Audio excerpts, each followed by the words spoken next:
So yeah, the old man being a photographer was quite an important thing. I mean, he always talks quite regularly about when the image like comes to life and you see that latent image in silver being processed in the dev tray in the darkroom under the safe lights and everything else, and it comes up and it comes out, and eventually you see your final result there. You know, you get that image coming to life, and you still get it now to a certain extent through the picture being printed in the printer, and I can still sit there and wait for it to like come through the printing tray, even though it's sort of taking that time to process through on the printing machine.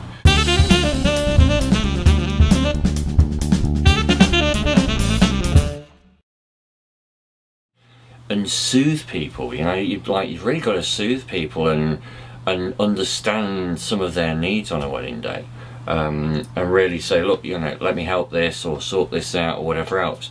You're not quite sure as a younger person without that sort of experience when to perhaps step in or when not to step in. You hadn't got that flexibility of digital that you've got now, so you were working with you know, much slower shutter speeds. You couldn't just suddenly change the ISO rating on your camera to be able to, you know, open up the amount of light that you were going to expose to you know, you couldn't do that with film. You were stuck at the best of times working at, you really had to work around the f8, f11 mark, and you know, you couldn't work anything slower than perhaps sort of a 30th of a second, otherwise people would be moving around all over the place. You had to work on a tripod, you had to focus manually, everything was much slower and more considered. And now with digital being so much faster, you can be more reactive with people. You're not so absorbed in trying to get everything right here, you can communicate. And that's, you know, it's a massive change, and really has affected the whole medium in many ways. It's much more flexible. You know, as I say, you communicate with people and how you interact with them, and how you are perceived as a person who's having their wedding pictures done. I mean, if a couple doesn't get on with you as a photographer, then how are they going to be with you on the day? You know, so like meeting them for the first time, if you don't make that connection, then it's almost never going to work. You know, you've got to be able to relax and enjoy their company to some extent, and you know, feel comfortable around them, because if you don't, you're going to be like, you know, what are you doing here?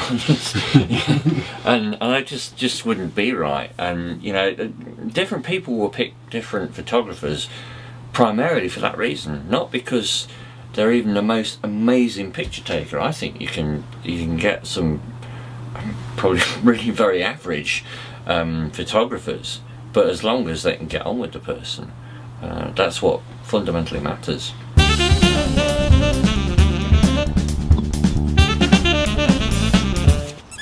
I'd be 6 or 7 or something, as young as that, going to see Star Wars at the cinema in a completely different place, and a totally different a different time zone, and a whole different world. You had sort of absorbed your mind, and then you came outside of the cinema into a sunny evening and the warmth and the sunshine, and everything was like normal, and you just had this sort of warped kind of thing going on. But you'd come outside of the cinema in the middle of the afternoon and it was bright sunshine, and you're like, that's really spooky, it's really weird, you know, stepping outside into this whole normality and everything.